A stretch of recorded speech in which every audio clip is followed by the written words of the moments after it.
everyone. Another exciting video here from us, and we are in the Zambezi region, Katima Mulilo, where we are showcasing creatives and artists within the region. And so today we are visiting an innovative man. He goes by the name Mr. Matengu Harrison, and he's with under the industry of designers. And so his work is around mechanical innovation, and he's also a talented gospel artist. And here I am with my partner, Mr. Vincent Mwemba. Maybe you can just give an introduction about the man that we're about to go and speak to now. Yes, Thank you very much, Rosaria. As we are saying that Lyambai Arts and Culture Industry, it represents 4 industries. Now, Mr. Harrison Matengu, he finds himself as a multi-talented artist who also belongs into the music industry under the gospel section, and he also belongs to the designers industry, where in that industry he is a mechanics. So that's why we are here to come and visit him, come and talk to him and hear his passion with the interviews that that we are going to take through Rosaria. Thank you very much. Yes, there we have it. We're going to do heart-to-heart conversations with Mr. Matengu, so please stay tuned for this interview. Thank you.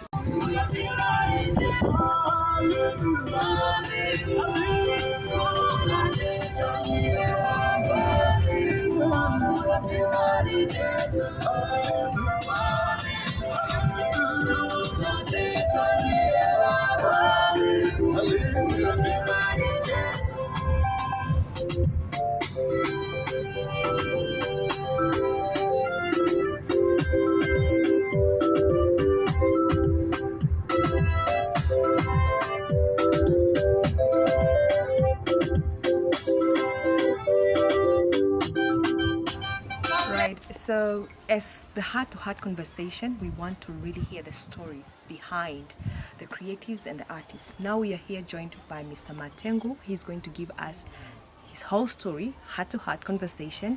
And so Mr. Matengu, I'm so happy that you're here. Welcome. We're going to talk, we're going to share about your journey. I want this to be as relaxed as possible because it's not really... it's our story, so you know it best. Okay. And I want you to take the audience from the beginning. As I've introduced you, maybe before that, I want you to introduce yourself. Tell them who you are. Who is Mr. Matengu Harrison? Thank you very much for the question. I'm Harrison Matengu, well known as a gospel artist, number one, and I'm a Mazda mechanic, the Mazda doctor. Okay. I deal mostly with Mazdas. If you can just look around at my place here, you can see all over. They are Mazdas, so I deal with the Mazdas. Okay, yes, we are at his workshop station, and so you'll show us later a little bit how everything is operating. Yes. And so I want you to share, where did the journey begin? How did you become the gospel artist and also the Mazda doctor, as you've mentioned? Yeah. Okay, probably what happened is when I was still young. Let me start with the gospel. Yes. I'm somebody who liked to always go to church. So when I go to church, we normally sing choirs and quartets and so forth. And then from there is when I started growing up a little by little. And then I started playing with the harmonica, play that music. And then when I was growing up like that, I've been singing, and then I decided I have to be one of the gospel artists who must bring forth the word of God in front.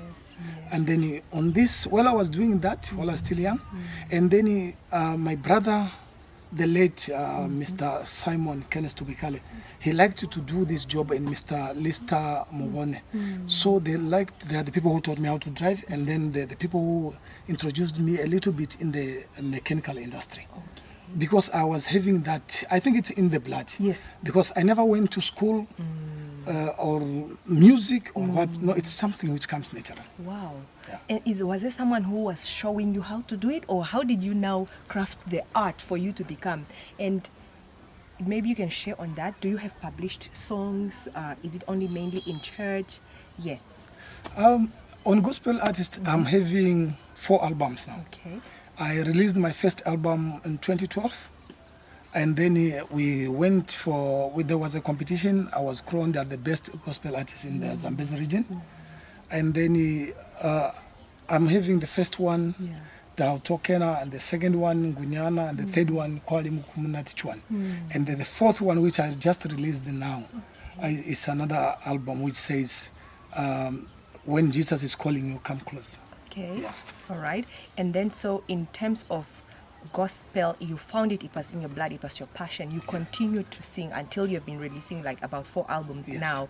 And the skills you have gained it through the choir, or which platform really opened your skill? How did you sharpen the skill of gospel? Because since I've been conducting choirs in church, I found myself that one of the days I was called on a regional level to come and teach another schools and then perform conducting the choir. And I was awarded another certificate from the Ministry of Education, Arts and Culture. Okay. From the all right, that's impressive. Now coming to the mechanic aspect, under the industry of designers, how did you craft? How did the skill come out? If someone is watching and they also want to craft their own art, how did it come about for you? It starts when you are still young. You can even see the child when he's still young. Whether you like to drive a small car or you like to make things, it's where it starts. So I liked to do those things even when I was still young, making cars from the wires and things. So it was just something which I could want to do. So I opted to go for it. And I went to some people when they were doing things, I could go to them and then I watch while they're doing, they say, take out this one.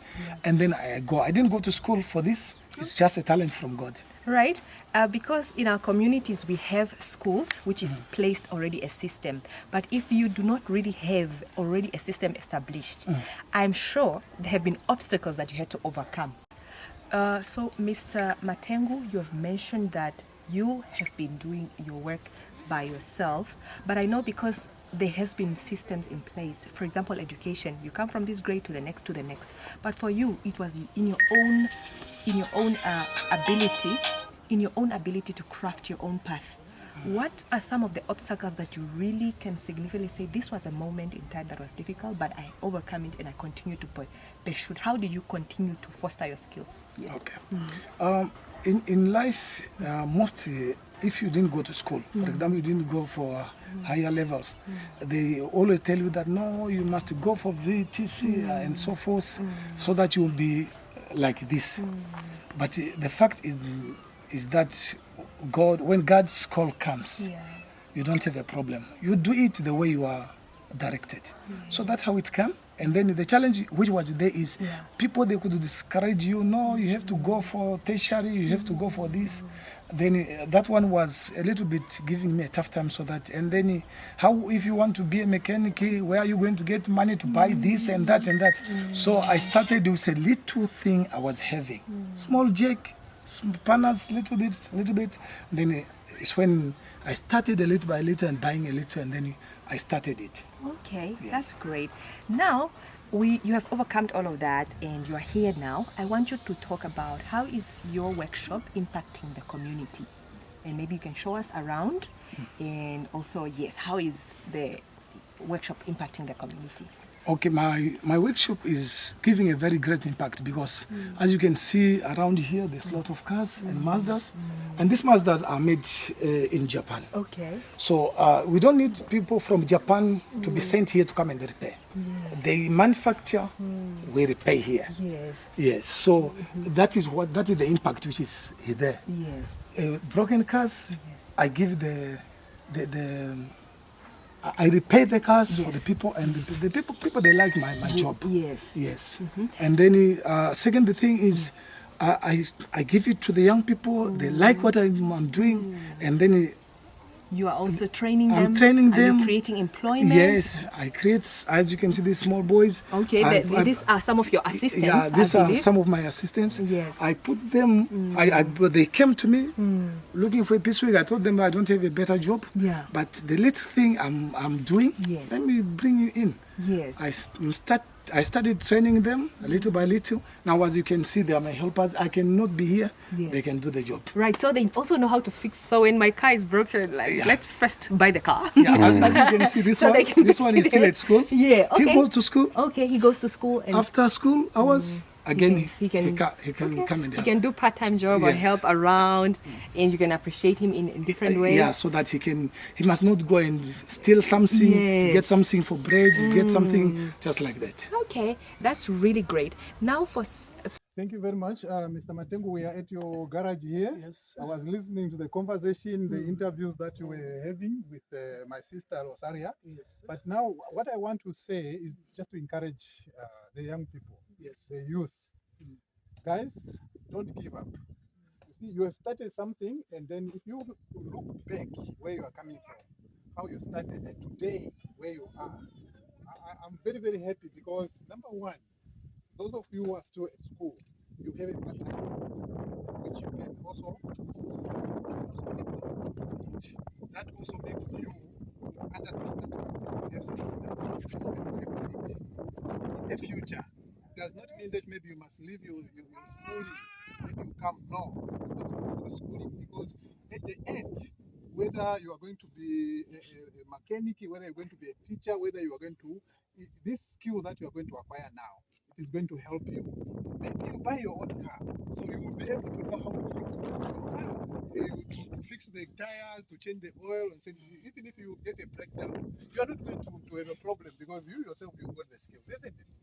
Yes, so I think it's I'm very, very happy because this is what we are advocating in Lyambai Arts and Culture and also through the government that our young people, they must not be left on the street. We need to find a way to help them, create employment for them, and also give that knowledge that is needed for them. So I'm very, very happy because he is our member, Mr. Matengu. As you have heard, he's a gospel artist. He's also a mechanic. So knowing him and knowing what he can do, I'm really encouraging even the other artists, those who find themselves that they're having multi talents. They must come to our office so that we can also involve them and put them also on board because our job through the government, we want to make sure that our knowledge and skills should be imparted to the youth.